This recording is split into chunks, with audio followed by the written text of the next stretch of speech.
to lie, won't stop to lie, can't stop to lie, won't stop to lie, can't stop to lie, won't stop to lie, ain't no Chico, just be smooth.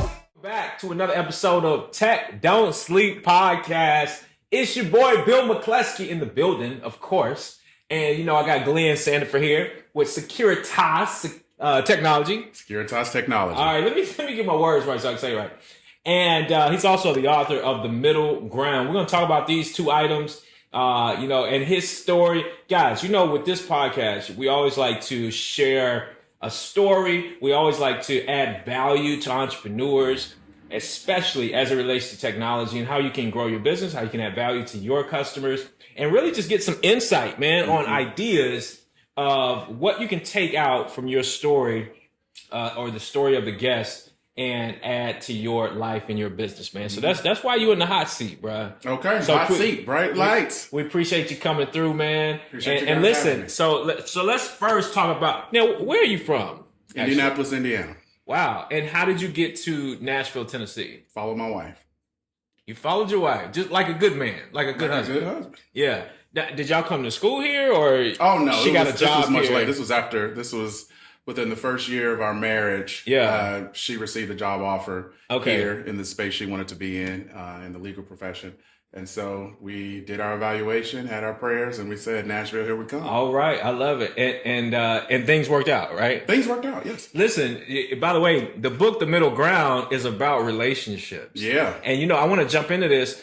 What I want to talk about related to this book is how relationships also impact business, right? Especially as it relates to entrepreneurship or things like that, and maybe how it impacted your experience as well. So the book began as kind of articles about dating and relationships. Yeah. And so for the past 20 years, I've been working in various different capacities, sales, marketing, and I've always had a coaching component with the people that I serve, whether they're clients or whether they're individual contributors. Okay. And what kept coming up in every conversation was the relationship. So I found their personal relationship. Yeah. So in that personal relationship, what I found is the more success they had, the harder the relationship dynamic became. And so there are some things that I believe that are factors that contribute to that, that you have to watch out for, and then you have to navigate through in order to have. So let's just talk about that right now. So you're saying the more successful business professional gets, or the more success they attract and experience, the harder their personal relationship, meaning their intimate, their spouse, their marriage, or their significant other relationship is going. Why is that? Because the competing priorities. We only have a finite amount of time each day. Yep. And the more you give to the business, the less we give to our significant other. So is there a way to combat that, or kind of be proactive so that we can circumvent the friction? I think it's just communication is first, and then understand the seasonality of where you are. What you don't want to be is 25 years in kind of the thick of just growing, grinding without considering your spouse.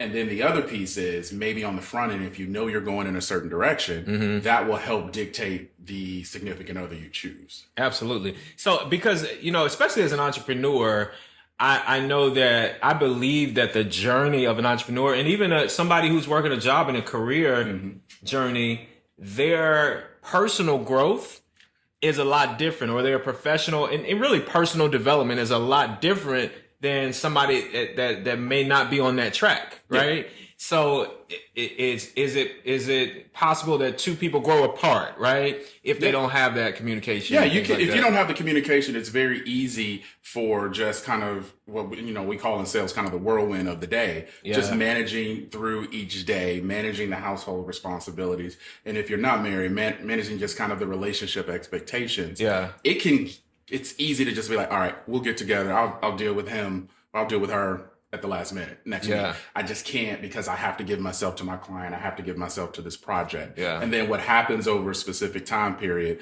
is the chasm grows. They grow apart. And what's filled in that is kind of a resentment. And most people don't even express that. They just move on. And what I talk about in the book is that in our society today, both men and women have more access to money, opportunity, access to dating, through apps, Yep. and they're having worse relationship outcomes. Yeah. Why is that? And I believe that's because we don't know how to reach the middle ground, and we don't know how to ensure that chasm of resentment does not build.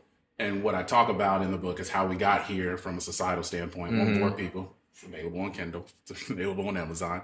But I will talk about some of the characteristics of what we see in men and women. And the goal of part 1 of the book is to help you identify that in yourself and identify it in who you have dated and why you're choosing that. Yeah. Now, that's a good point, though, because a lot of times the person that we're in a relationship with is not in the same space or not growing in the same direction. And it has a lot to do with who we chose, right? So then we have to look inwardly to see, okay, why did I choose this person? Or why am I continuing to choose this type of person? Oh yeah, we all have archetypes. We choose the same person over and over in a different flavor. Yeah. And once we stop, once you realize and have the introspection as to why you're choosing what you're choosing, you can decide, okay, based on what I'm choosing, what outcome will I achieve? Yeah. And if I'm not achieving the outcomes that I want, maybe I need to choose different. I can only be the one that is going to decide that I choose different. No one else is going to do it for me. Yeah. Yeah. And that's key, man. And again, personal development, you got to look in the mirror, self-accountability and really do a self-assessment. So this book, like you said, is available on Kindle and Amazon. Kindle and Amazon. We have the middle ground in the business. Yeah. I love it, man. So you got a lot of, irons in the fire, or a lot of gifts, I should say. Gifts, okay, I like that. In the gifts, spirit of gifts. And you're. It seems like with this book and like with your coaching, you're integrating, all of those gifts and making it happen. So, how did you get into security technology? Like, you've been in the industry for years, but how did that start? So with Securitas, we're actually an acquisition by Securitas North America of Stanley Security. Okay. That was finalized in July as of this year, the recording. And in that time period, over a 2-year period, I developed an inside sales program for the organization that's not the traditional inside sales that most people know. Most people will say, hey, I have a BDR, an AE, business development representative, or an account executive team. They do a prospecting, lead qualification, appointment setting, demos, and then we get it to an AE and hopefully we can close a deal. Our group was more commercial, where we have the aim to provide a more qualified prospect for our field partners. And those field partners varied across just really the globe. And so with that organization, we had the luxury, and I had the privilege of leading growth from 6 to around 60 or so. Just different heads throughout different parts of the business. So I got into security because I was laid off from a job. And so I had a friend of mine who ran a branch location, and he basically told me, listen, I need a salesman to come in here. I'm tired of my guys. They all know how to install. They all know how to, what we call in the industry, lick and stick a panel. And everybody who has home security, they've had someone come and lick and stick a system. I need somebody to come in with salesmanship. So at that time, I had met my wife, and I had the goal of getting engaged during that year. And so I said, I'll come in. How much can I make? He told me what I could make. And I was like, all right, let's go ahead and make this happen. And so I quickly got to the top of the leaderboard, not just at the branch, but in the entire company. So then that's when I began to get noticed by executives at the company. I forged a relationship with several people in the marketing team, and a job opened up, and they got me over to that job. And in that job, in marketing for the security industry. So there, I developed a business partnership program to help with channel partners. So we developed channel partners, built a nice pipeline of new relationships, a nice pipeline of installs, and that kind of grew with the promotion, and then grew with kind of having my own team. Then we relocated to Nashville. That company was going through a sale. I had another layoff. And so I had a choice to make. Do I want to stay in security? Do I want to go into project management? Do I want to just go back to individual contributor sales? I don't know.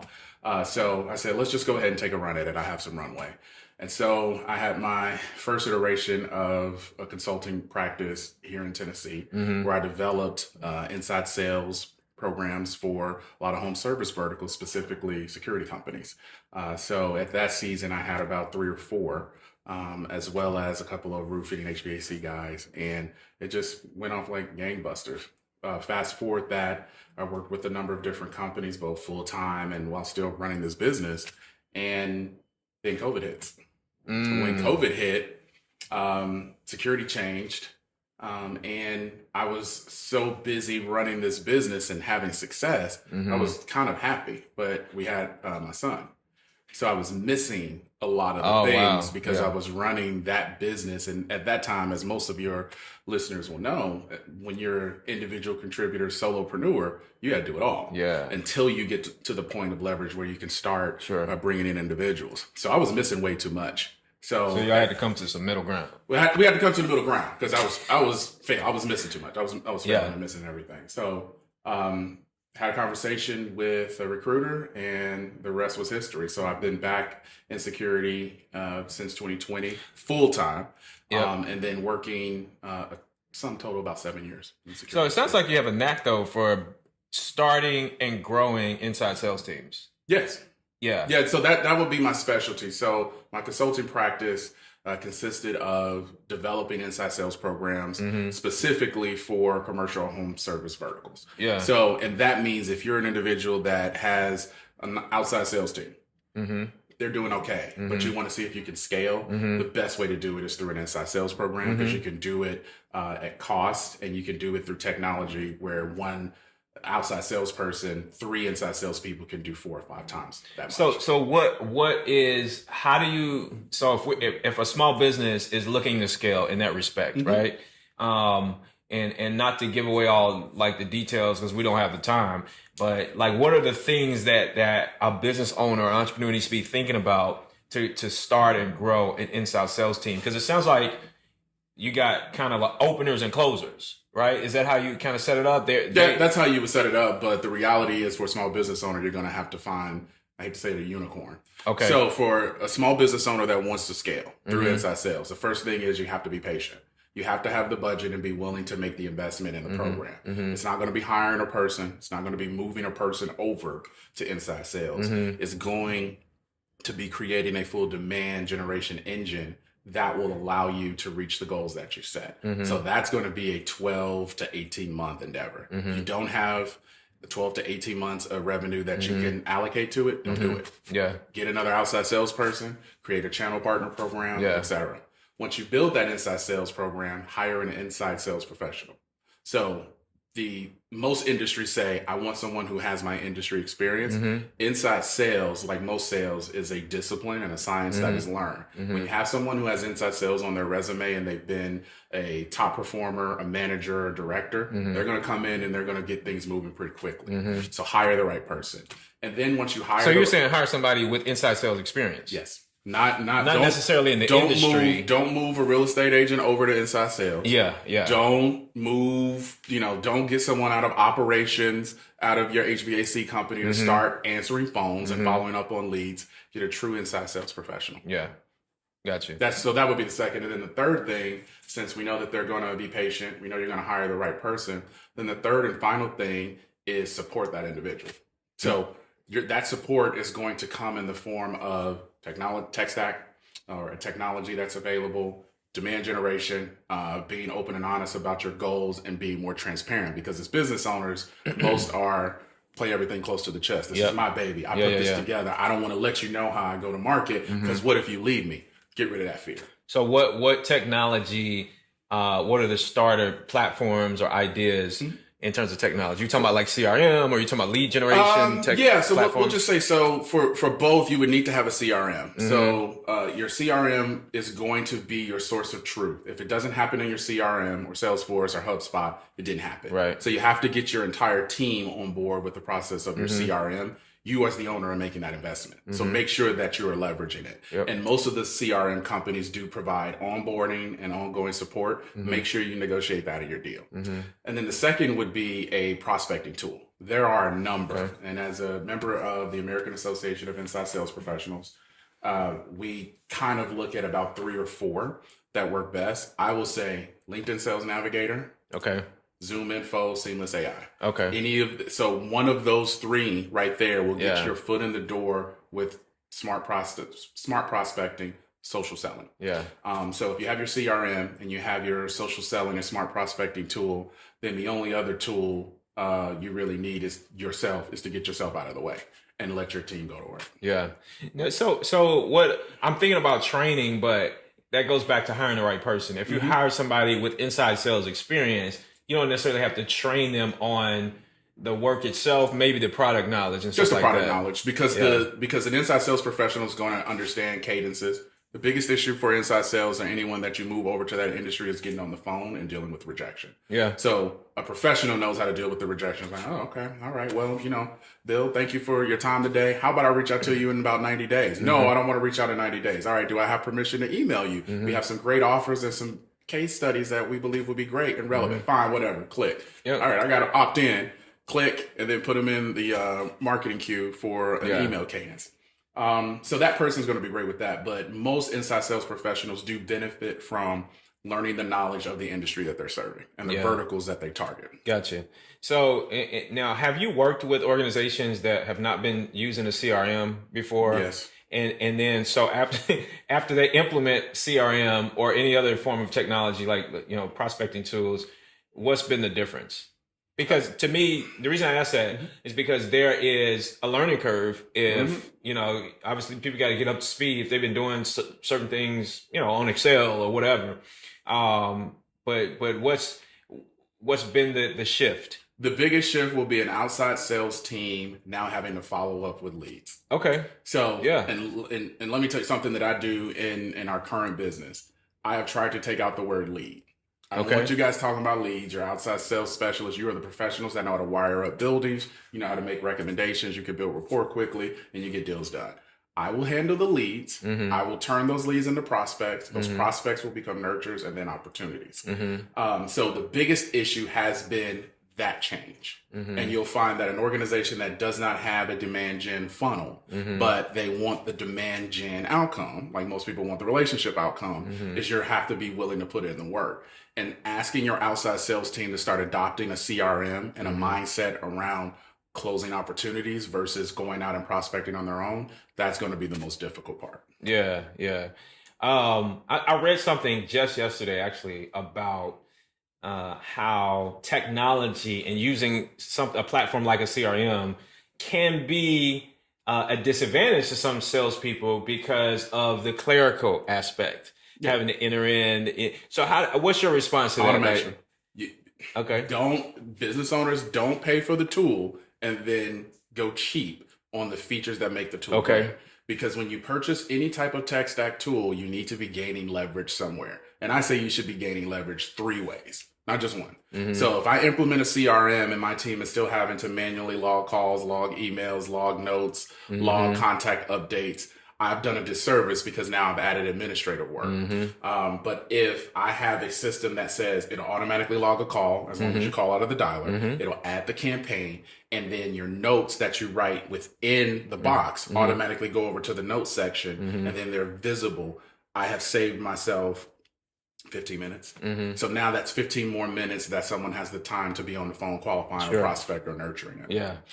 Automation. Okay. Yeah. And so the CRM we use is Zoho. We're a Zoho shop. So we use Zoho CRM. And, one thing that I realized early on was that you can set up these rules and you can set up like this automation, to set an automatic follow-up or, to, log calls that are made out of the CRM and things like that, emails. So, I mean, that's really key because every second counts. I was telling a sales guy yesterday, every second counts, so like you said, if you save 15 minutes a day, I mean, that's an hour and 15 minutes a week.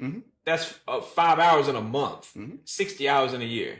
So out of 60 hours, that's like, 2.5, that's a check and a half. It's almost, that's almost a month worth of work.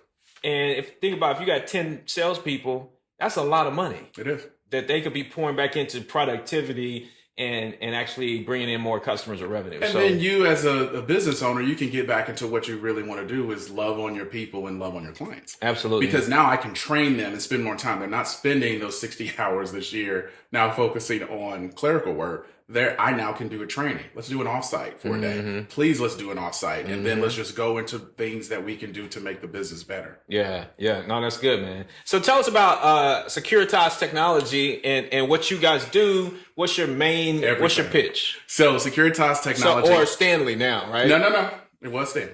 Oh, you guys bought Stanley. Yeah, Securitas purchased Stanley. Oh, okay, gotcha. Yeah, what? So yes.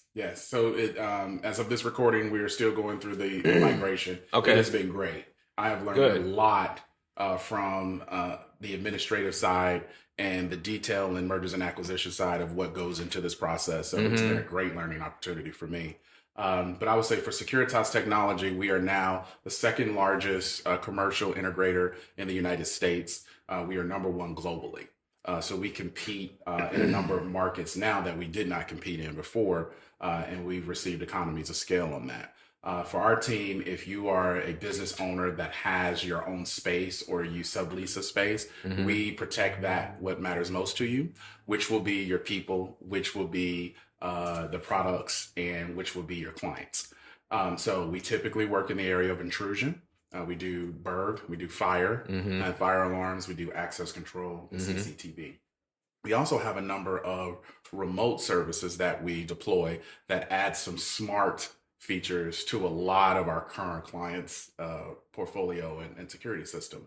So we can do video analytics, we can do facial recognition, we can do touchless sensors and systems for door entryways. We can remove the burden of some admin person in the back office having to give a key card access to someone to where someone's phone can be that key card access. There's a change in your organization. You can quickly revoke access without having to do the weird process of taking away things from people. We also have weapons detection, which is a big portion of our business right now, where we do weapons detection systems, not just through traditional metal detectors, but through smart tools that provide a seamless consumer experience. We're here in Nashville, your little team over here, they have a system that allows you to walk through without the turnstiles or the wand downs. Yeah. So your little team over there, you talking about the Tennessee Titans, man? Yeah, they over there. You know we play the Colts this Sunday, right? We beat the Colts this Sunday. No, you won't beat us. The Colts, bruh? We're back. Oh, no. Matty Ice is looking at MVP form. Super Bowl, here we go. Okay, you from there, so I ain't going to count it against you. And I'm a Colts fan. From Indianapolis. Yeah, I've been there through Jacoby Brissett, Jim Harbaugh. Oh, wow. You see, we know you talking crazy because somebody just... They tried to blow up the whole discussion. But God said, look at God.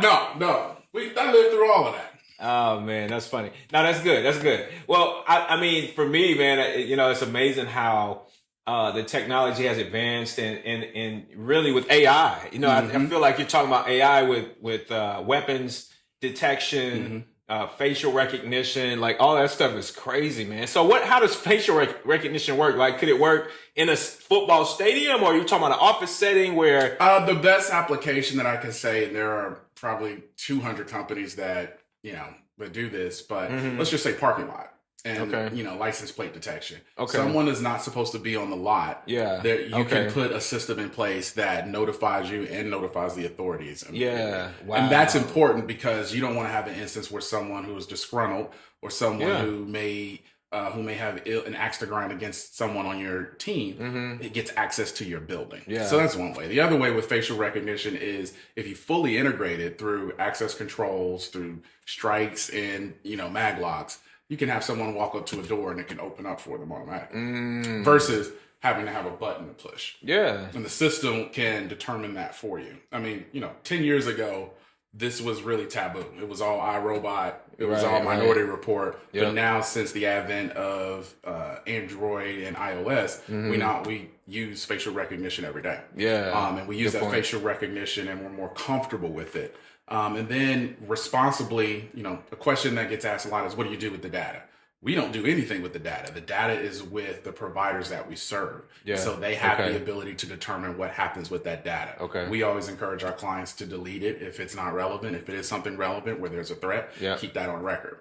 If anyone's worked in loss prevention at a retailer, they have pictures of people at every location that are looked at as potential threats to the business and potential threats to the people. So this is just kind of digitizing that. Wow. I heard that a lot of times talking about like surveillance or CCTV, it doesn't necessarily protect the business, but the awareness of the security protects the business. So how do businesses go about making their customers or their staff aware of the technology, that's in place to connect it, to protect them? The beauty about what we do at Securitas Technology is we also have the guarding solution. So we can do remote, mobile, and on-prem guarding. So that was something that was not capable for our old businesses, where now we can go out, and if we see that you feel like there may be more threats, we can provide you a shared resource, a dedicated resource, or a 24/7 resource. So you're talking about an actual physical person? Physical person. Yeah. Background check, qualified. They are employees of our business, but they get integrated into your own team and your culture. Gotcha. Wow. So you see somebody standing there, you like, you look. That's the awareness. You're like, all right. He looks, she looks, and you like look at each other. Like, but I'm really also talking about, though, if I know, let's say I'm an employee and I'm a disgruntled employee, and I want to do something crazy at the office. But if I know there are cameras around here, I ain't gonna do that.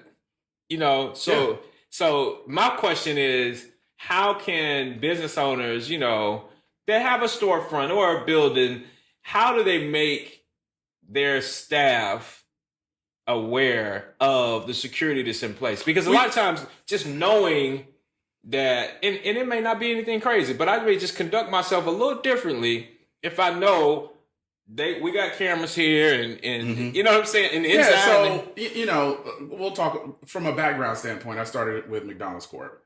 So we knew which cameras were working and which didn't. And you knew what to do on the cameras and what not to do. So I think part of it is the responsibility of the management team and the ownership group to communicate the expectation around surveillance and security. Okay. Because what you don't want to do is just surveil people without their knowledge or their consent. Okay. Yeah. And a lot of times when you walk into businesses now, for a small business or of a warehouse space, even though they're 300,000 square feet, they have to let their employees, they have to let their vendors and their customers know that there is recording going on. There's recording going on the premises. Okay. But most companies that we serve, they have, kind of security surveillance training to inform their clients. Gotcha. And inform their vendors, inform their customers and their employees what's going on at this location. Yeah. Yeah, no, that's a good point. Because like I said, people, I think either customers, staff, vendors, they're going to conduct themselves differently if they know what's going on. And it really, I think it's a proactive method. It's a preventative, method, for that training to take place. So what's up next for you, man? I know, so we got the merger is in the migration, implementation is in place. And are you just continuing to grow the sales initiative? Yeah, I'm going to continue to grow the sales initiative. I like to say I want to commercialize the inside sales program across the business. I believe I have the support in my organization for that. Yeah. So we'll continue to see over the next 24, 36 months how that goes. Based on what's happened this year alone, we've seen tremendous growth. And what about the consulting piece? Like on the personal side, are you opening up shop? No, again? I'm not opening up shop. No. God is good. Yay! No, I'm not opening up shop. We have met middle ground. We are not opening up the shop again. And we are good. Now I am available for individual consulting. It's available on glennsandifer.com. Okay. I do like to help small businesses and help individuals from a strategic coaching standpoint and a personal standpoint. But that doesn't have that time constraint of growing consulting, maintaining and growing a consulting practice, which I believe is the best. So you're willing to meet up with entrepreneurs and sure, I'm always willing to meet up and have coffee. Okay, and they can reach out at glennsandifer.com. glennsandifer.com. Okay, and they can book a session or they can book time for 15 minute, 30 minute, an hour long session. We do recurring sessions as well. Yeah, I mean it's really key though, because I think some entrepreneurs just need some direction. They need some piece of insight And sometimes it's just a small shift to say, oh, I need an inside salesperson to do this, to support the AE out in the field or whatever. And that small shift can mean a lot of revenue. Yeah. So, yeah, if you're thinking about that as an entrepreneur, for sure, don't hesitate to reach out to Glenn at glennsandifer.com. Yes, right? glennsandifer.com. I'm also on social media. I need to do a better job. I already know.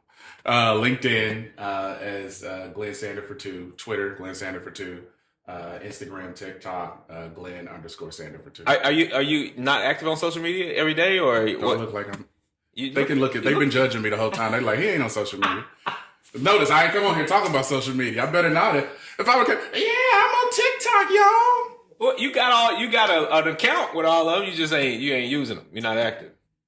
Would y'all want to see me TikTok dance or something? What you created an account for? I created the account because I was told to. I do what I'm told. Hey man, listen, you can get a lot of traction on there for sure, especially consulting, Yeah. Because TikTok is really a cool platform where people are getting value and information. And then I know entrepreneurs, especially coaches, man, they're kind of blowing up. They're killing it on there. I was with them previous week out in Arizona. They were all the coaches are very active. Yeah. Very good contributors. Yeah, definitely. Well, hey man, appreciate you coming in. Appreciate you. And sharing, dropping some nuggets and telling us more about what you're up to and what you're doing. And man, I think it's valuable, man. I love sales and I love talking about sales and growing a sales team and building sales systems. So that's what I love engaging about. So y'all reach out at glennsandifer.com. Follow him on his non-active social media platforms. And check out the book too. The Middle Ground on Amazon, right? On Amazon. All right, cool. Hey, y'all, appreciate y'all tuning in. Make sure you are following Tech Don't Sleep on all the social media platforms. We actually are pretty active on there every single day. You will see us and engage with us on there. Tech Don't Sleep is the handle everywhere on Facebook, TikTok, IG, LinkedIn, all that good stuff. And obviously YouTube. So if you're watching this on YouTube, make sure you subscribe to the channel so that you get a notification every time we upload a new episode. We appreciate our sponsors for Q4. We got TPX, we got Comcast Business, Spectrum VoIP, and AirCall. Thank you so much for sponsoring the podcast and our events. We'll see y'all next time. Thanks again, man. Thank you. Peace. Can't stop till I won't stop till I can't stop till I won't stop till I can't stop till I won't stop till I ain't no Chico, just be smooth.